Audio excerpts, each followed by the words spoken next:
नमस्कार, IND special में आपका स्वागत है। मैं हूं आपके साथ नाज़नीन नकवी। बात करेंगे नई टीम और नई चुनौती की। मध्य प्रदेश भाजपा प्रदेश कार्यकारिणी के पदाधिकारियों और विभिन्न मोर्चा के अध्यक्षों का पदभार ग्रहण समारोह भोपाल स्थित बीजेपी मुख्यालय में आयोजित किया गया। कार्यक्रम में मुख्यमंत्री शिवराज सिंह चौहान और भाजपा प्रदेश अध्यक्ष वीडी शर्मा मौजूद रहे।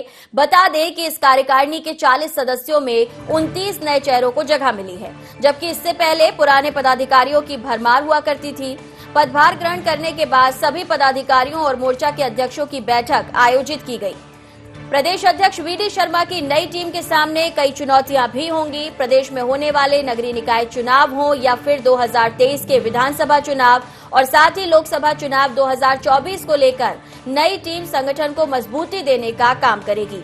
वहीं बात करें कृषि बिलों को लेकर तो किसानों की नाराजगी बनी हुई है, जिसे दूर करने की जिम्मेदारी भी भाजपा की नई टीम के लिए चुनौती साबित होगी।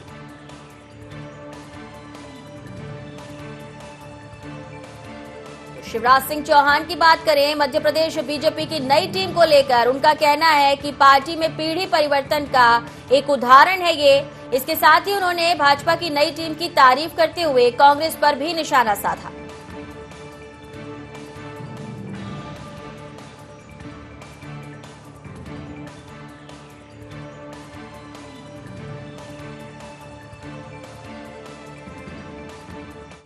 ये टीम भारतीय जनता पार्टी मध्य प्रदेश है, जो मध्य प्रदेश के भारतीय जनता पार्टी के संगठन को आगे ले जाएगी। और इसलिए मित्रों, जितने कार्यकर्ता जिनको जिम्मेदारी मिली है, हम लोग कहते हैं कि हम पद नहीं दायित्व की भूमिका में काम करते हैं। ये भारतीय जनता पार्टी के फेस बनकर के पूरे मध्य प्रदेश के अंदर काम करेंगे। टीम स्पिरिट की भावना ये भारतीय जनता पार्टी के कार्यकर्ताओं में है। हम सभी लोग मिलकर के आज इस पदभार ग्रहण के कार्यक्रम के अवसर पर मित्रों में कहना चाहता हूं कि हमको संकल्प लेकर के आगे बढ़ना है। 2023 का संकल्प हमारे सामने है, 2024 का संकल्प हमारे सामने है।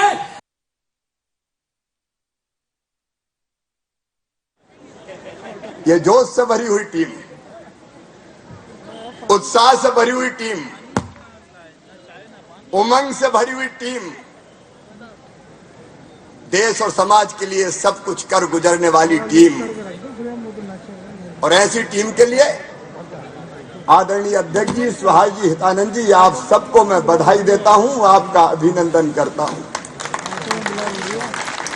एक तरफ ये टीम है जो जोश और उत्साह से भरी हुई है और सबके मन में ये भाव है कि निर्देश मिल जाए, बस किसको क्या करना है, कोई कसर नहीं छोड़ेंगे। सही बात है ना? सही है ना? एक तरफ ये टीम और दूसरी तरफ घिसी पटी रिजेक्ट दादा कमलनाथ दिग्गी राजा।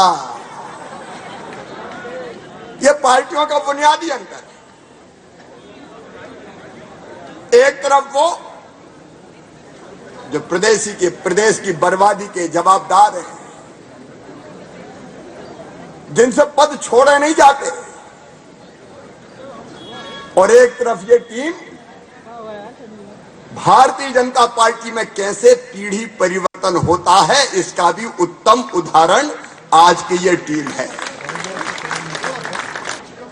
और मुझे पूरा विश्वास, ये कर्मठ टीम, ये गतिशील टीम, जिसमें जोश तो है ही, लेकिन प्रदेश का विकास, भारत माता के चरणों की सेवा और जनता के कल्याण का होश भी है। यह संतुलित टीम है।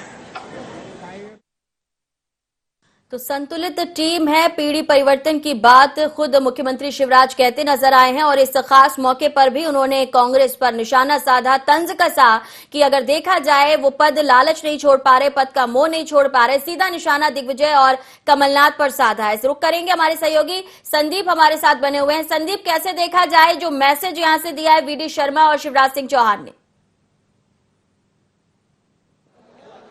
बिल्कुल संबोधित तो यहाँ पर अपने कार्यकारिणी के सदस्यों को किया जा रहा था, लेकिन निशाना कांग्रेस पार्टी के दिग्गजों पर साधा जा रहा था। जिस तरह से आज यहाँ पर बीजेपी प्रदेश अध्यक्ष बी डी शर्मा ने और उसके अलावा फिर मुख्यमंत्री शिवराज सिंह चौहान ने ताबड़तोड़ बयानबाजी की। लगातार उन्होंने पहले तो जिस तरह से सभी कार्यकारिणी के सदस्य थे उनको कहीं न कहीं ऊर्जा और उत्साह से उत्प्रोत किया, अपने जिस तरह से ओजस्वी भाषण दिया तो सभी कार्यकर्ताओं को पहले ऊर्जा से परिपूर्ण किया। उसके बाद फिर लगातार कांग्रेस के नेताओं पर निशाना साधा, तत्कालीन कमलनाथ सरकार पर भी निशाना साधा, पूर्व मुख्यमंत्री दिग्विजय सिंह पर लगातार निशाना साधा। और ये साफ है, खुले तौर पर ये जो कार्यकारिणी के नए सदस्य हैं इनको ये खुलकर कहा गया है कि आप 2024 के तैयारियों में जुट जाइए। नगरीय निकाय चुनाव के लिए भी कहा गया है कि खुले तौर पर कि नगरीय निकाय चुनाव के लिए कमर कस लीजिए और 2024 की तैयारियों पे अभी से जुट जाइए। यानी कि साफ निर्देश है, नई टीम है,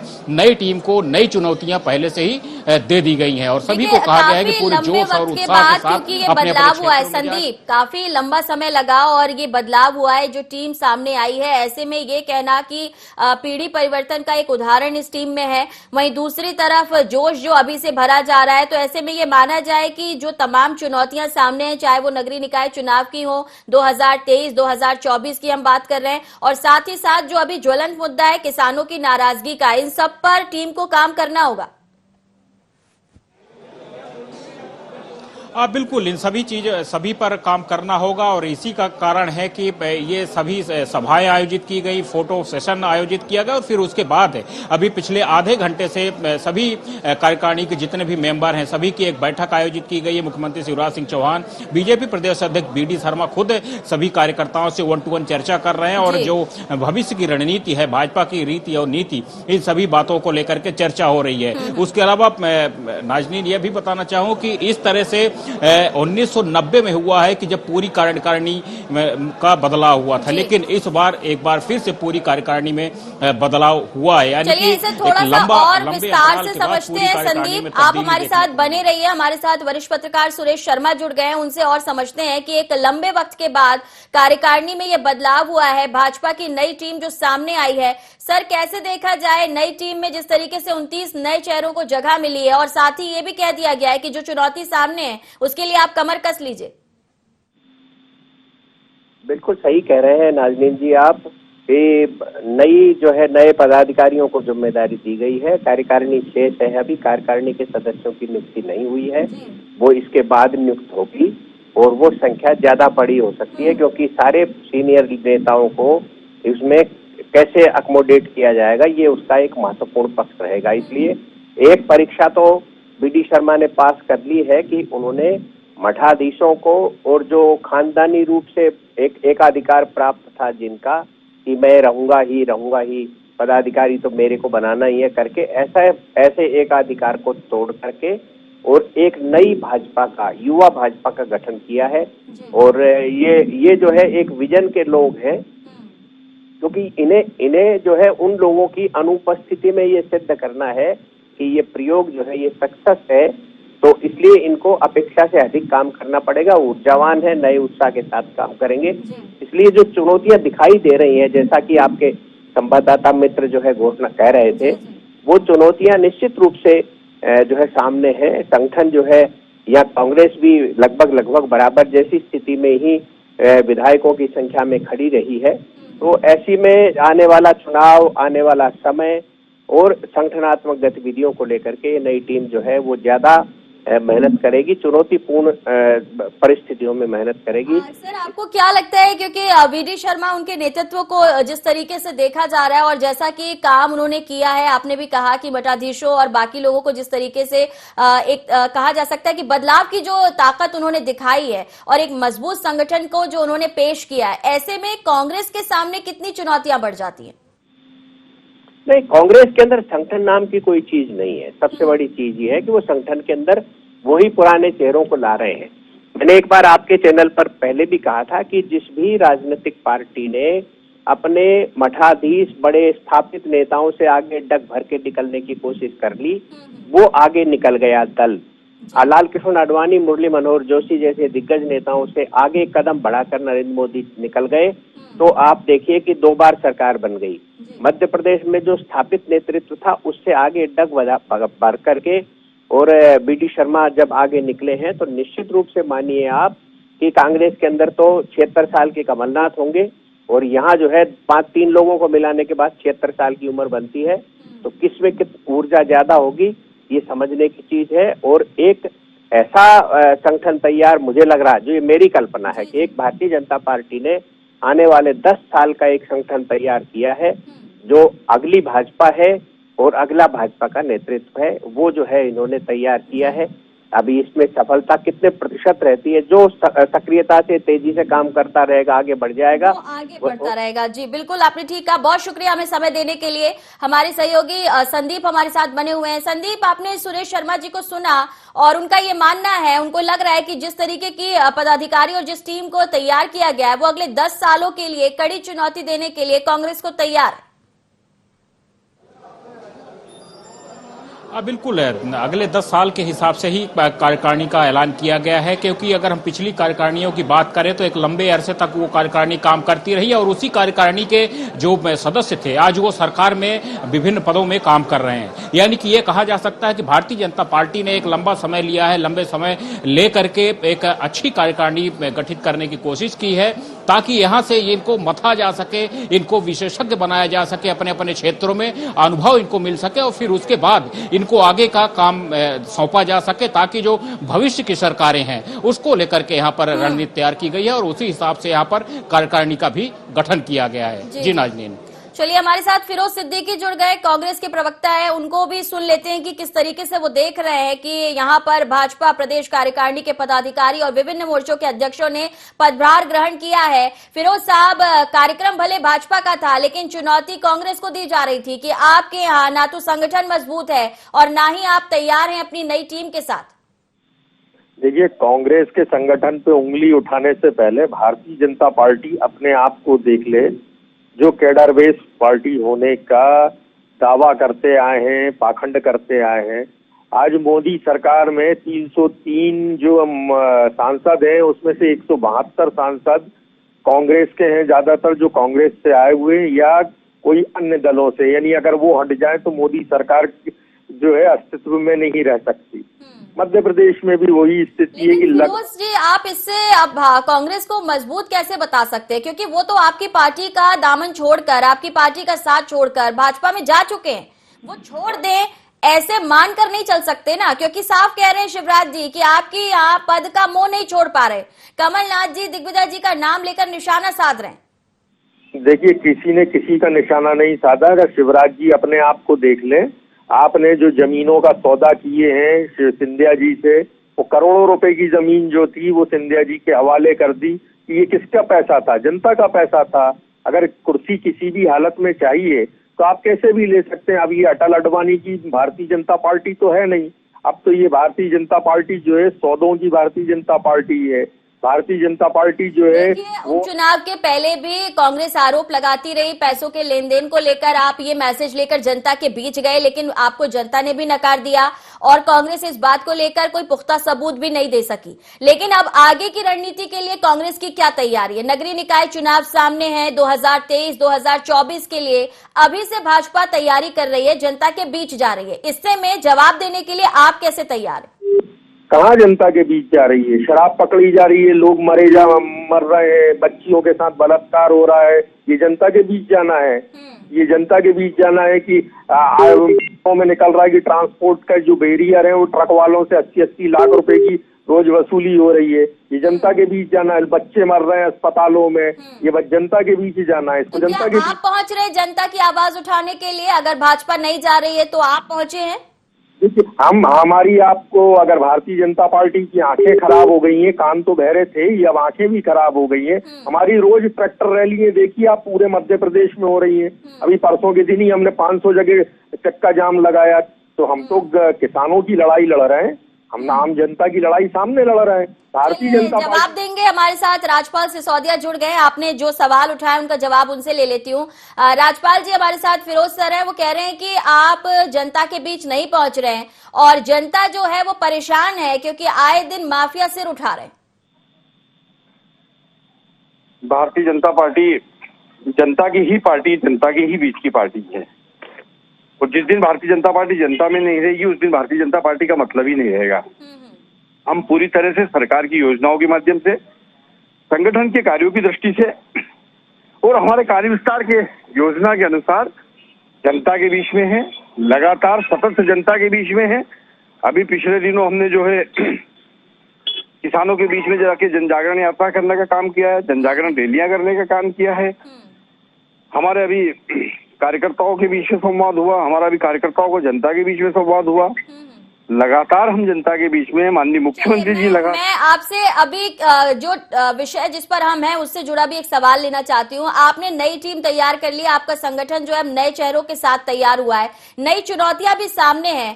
कांग्रेस ये कह रही है कि हम जवाब देंगे, हम जनता के बीच जा रहे हैं, ट्रैक्टर रैली निकाल रहे हैं, किसानों के साथ खड़े हैं। ऐसे में नगरीय निकाय चुनाव की चुनौती और बाकी 2 चुनाव, आपकी तैयारी कैसी होगी? भारतीय जनता पार्टी ऐसा राजनीतिक दल है जो सदैव कार्यकर्ताओं के दम पर जनता के बीच में रहने का काम करता है। हम लोग सदैव मतदाता के साथ रहते हैं, उनकी छोटी बड़ी समस्याएं, स्थानीय मुद्दे, उनमें सतत हम उनके साथ खड़े हुए दिखते हैं।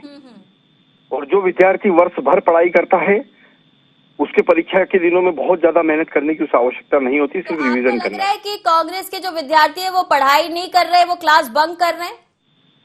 आज भारतीय जनता पार्टी पूरी तरह से जनता के बीच में है। हमारे कार्यकर्ता चुनाव के लिए तैयार है, हमारी पार्टी चुनाव के लिए तैयार है, हम मतदान केंद्र पर स्थान पर तैयार हैं। विगत 18 महीने कांग्रेस की सरकार ने नगरीय निकाय के जो निर्माण कार्यों को पाबंदी लगा रखी थी, बंद कर रखे थे। कोविड की महामारी के बाद भी विपरीत परिस्थितियों को चुनौती मानते हुए भी, उस चुनौती में से भी अवसर खोजते हुए हमने उन सब कामों को फिर से शुरू करने का काम किया है। आप देखेंगे कि अभी हर नगरीय निकाय के स्थान पर निर्माण कार्य होते हुए दिख रहे हैं।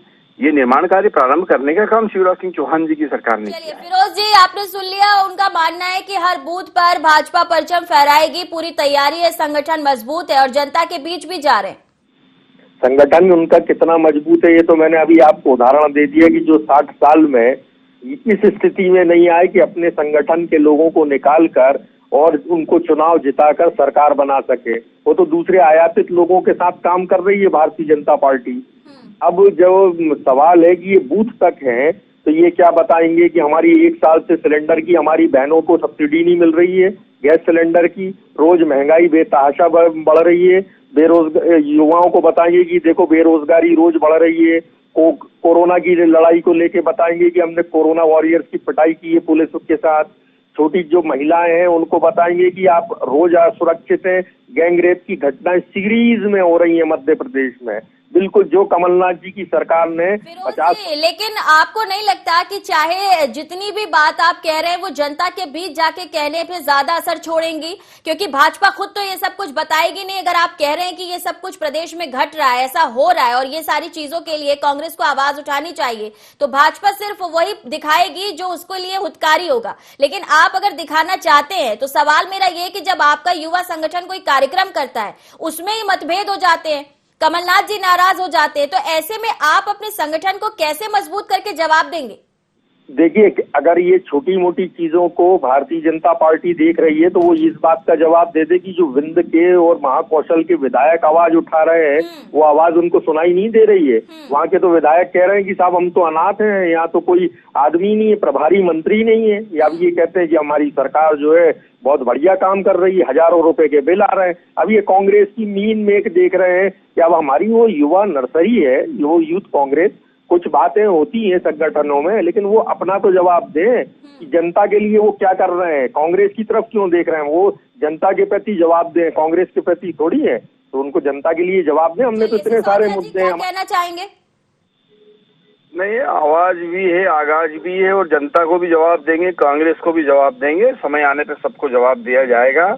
भारतीय जनता पार्टी जवाबदारी के साथ में सरकार में है, जिम्मेदारी के साथ में है, और जिम्मेदारी जवाबदारी के साथ साथ में हम लोग जो है भारतीय जनता पार्टी की सरकार के जो मुख्यमंत्री जी है उनके नेतृत्व में समाज के सभी वर्गों के काम को करने के लिए, उनकी सुख सुविधाओं को ध्यान रखने के लिए संकल्पित है। आज हमने कोविड-19 की जो भीषण महामारी थी, उस महामारी में भी नियंत्रण करने का काम किया। उस महामारी के बाद भी मध्य प्रदेश के विकास का पहिया नहीं थमने दिया। हमारे मुख्यमंत्री जी ने बहुत कुशलतापूर्वक सारी परिस्थितियों को जो है। लेकिन सिसोदिया जी, फिरोज जी तो तमाम सारे आरोप लगा रहे हैं और ऐसे क्वेश्चंस उठा रहे हैं जिनके जवाब चाहिए होंगे। तो आपको लगता है कि अगर कांग्रेस जनता के बीच में जाके ये सारी बातें करती है तो आपको नुकसान हो सकता है?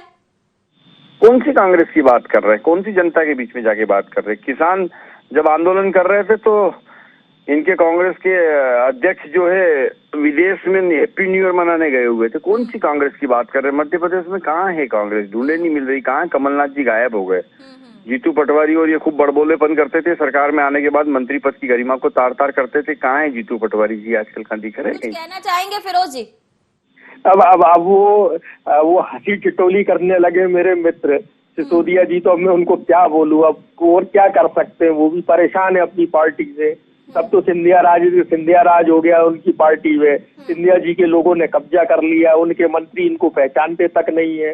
पता ना पड़ता है कि साहब ये है, तो कहते हैं अच्छा ठीक है। तो वो परेशान है, इसलिए वो हंसी टिटोली करके किसी तरीके से डिबेट को डाइवर्ट कर रहे हैं।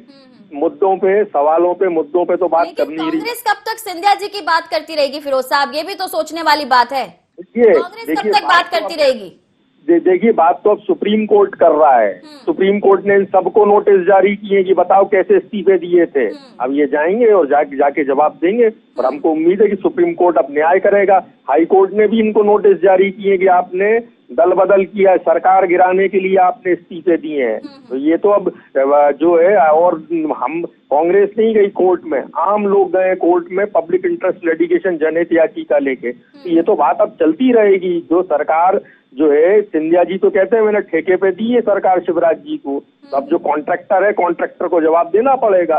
हम तो सिंधिया जी ही प्रमुख हैं। वो तो कहते हैं कि ये मेरी सरकार है। तो आपसे एक अंतिम प्रश्न, नई टीम तैयार हो चुकी है भाजपा की, उनके सामने जो चुनौतियां हैं वो कह रहे हैं कि उनसे वो पार पा लेंगे, लेकिन क्या कांग्रेस तैयार है? आपको लग रहा है कि बाकी सारे मुद्दे जो हैं उसकी वजह से भाजपा कमजोर होगी? देखिए, क्यों नहीं होगी? जनता तो फैसला सुनाती है अपना। जनता सिसोदिया जी तो कह रहे हैं कि कांग्रेस नजर ही नहीं आ रही है प्रदेश में। फिर आप कैसे कह सकते हैं कि आप उनको पटखनी दे पाएंगे? देखिए, मैंने कहा ना कि सिसोदिया जी अब मजाक कर रहे हैं। वो टीवी नहीं देखते। वो हर ब्लॉक में वो जहाँ भी रहते हैं अब वो एसी में रहते हैं। और वैसे भी सावन के अंधे को सब हरा हरा नजर आता है। यानी जो लोग सत्ता में हैं उनको जमीन दिख ही नहीं सकती। वो आम लोगों से उनका वास्ता नहीं रहा भारतीय जनता पार्टी का, इसलिए अब वो बता नहीं सकती भारतीय जनता पार्टी। हमारा वास्ता है, इसलिए हम मुद्दे गिना रहे हैं। लास्ट कमेंट ले लेती हूँ, सिसोदिया जी क्या कहेंगे? सिसोदिया जी तो यही कहेंगे अब, कौन सी कांग्रेस की बात मेरे मित्र कर रहे हैं और कौन से कांग्रेस के कौन से मंत्री की बात कर रहे हैं। भारतीय जनता पार्टी के संगठन के लोग किसी मंत्री के घर जाते नहीं है, किसी को परिचय बताने के हम मोहताज होते नहीं है। भारतीय जनता पार्टी के कार्यालय पे आते हैं सब लोग और वहां आके सब लोग मिलते हैं एक दूसरे से और परस्पर एक दूसरे का सम्मान करते हैं। और जहां तक जो कांग्रेस से आए हुए मित्र है हमारे, वो भारतीय जनता पार्टी की रीति नीति से बस गए। अब वो कांग्रेस से आए हुए भी नहीं है। अब वो भारतीय जनता पार्टी के उम्मीदवार के रूप में जनता ने उनको स्वीकार्यता दे दी है। भारतीय जनता पार्टी के संगठन ने उनको स्वीकार्यता देकर, टिकट देकर क्षेत्र में भेजा और मिला के जनता ने स्वीकार किया और भाजपा तैयार है। दोनों का बहुत शुक्रिया। संदीप मेरे सहयोगी मेरे साथ बने हुए हैं। संदीप, आपने कांग्रेस और भाजपा दोनों को सुन लिया और जमीनी हकीकत आप बेहतर समझते हैं। क्या लग रहा है आपको कि कांग्रेस सिर्फ टीवी डिबेट में ही बात कर रही है या वाकई जनता भी कांग्रेस की कुछ सुनती है? देखिए, हकीकत तो कुछ यही नजर आ रही है। अगर हम उपचुनाव की बात करें या उससे पहले की बात करें, कांग्रेस पार्टी जितनी भी बातें करती आई, लेकिन वो बातें कहीं न कहीं सिर्फ बातें ही रह गई। जमीनी हकीकत बन के वो बातें नहीं देखने को मिली है। लिहाजा आज वही कारण है कि आज कांग्रेस को ढूंढना पड़ रहा है। जिस तरह से सिसोदिया जी बोल रहे थे कि आज कांग्रेस को ढूंढना पड़ रहा है। कांग्रेस जब कुछ भी करती है तो उसके अध्यक्ष कहीं भी उसमें सामने खड़े नजर नहीं आते हैं और कहीं न कहीं कांग्रेस को खुद इन सब चीजों को लेकर के मंथन करना होगा। सबसे पहले पार्टी अपने आप में जब मंथन करेगी तब कुछ मजबूत हो सकेगी, लेकिन भाजपा में हमेशा काम चलते रहे। कांग्रेस का संगठन कमजोर है, कांग्रेस में संगठन की कमी है, तो क्या ये माना जाए कि कांग्रेस की लगातार ये बड़ी कमजोरी जो है वो कहीं ना कहीं आड़े आ रही है, और ऐसे में नई टीम भाजपा की जिसके सामने कुछ नई चुनौतियां भी हैं वो भी बौनी हो जाती है क्योंकि विपक्ष तैयार नहीं दिखता? हाँ बिल्कुल, देखिए अगर हम कांग्रेस और भाजपा के संगठन की बात करें तो इस बात में कोई दो राय नहीं है कि भाजपा का एक मजबूत संगठन फिर से तैयार हुआ है, युवा संगठन पर भरोसा जताया गया है। लेकिन कांग्रेस के अगर संगठन की बात करें तो एक बिखरा बिखरा संगठन है। कांग्रेस के जितने भी नेता हैं गुटी राजनीति के खुद शिकार हैं, पार्टी अलग अलग कई धड़ों में बटी हुई है, तो अपने आप को सबसे पहले कांग्रेस को समेटना पड़ेगा। दोनों ही पार्टियों में एक धरती और आसमान का अंतर है। एक पार्टी एकजुट नजर आती है, दूसरी पार्टी में अलग अलग धड़े नजर आते हैं, और वही चीज यहाँ पर जमीनी हकीकत में दिखते हैं। चलिए, बिल्कुल सही कहा आपने, कांग्रेस में बिखराव है और नई टीम के साथ भाजपा तैयार है। बहुत शुक्रिया संदीप। तो देखना होगा कि नई टीम के सामने नई चुनौतियां जो हैं उससे किस तरीके से निपटा जाएगा, क्योंकि टीम वीडी अब तैयार हो चुकी है और अगली चुनौती के लिए मैदान में उतरने को भी तैयार नजर आ रही है। फिलहाल IND स्पेशल में इतना ही, दीजिए इजाजत, नमस्कार।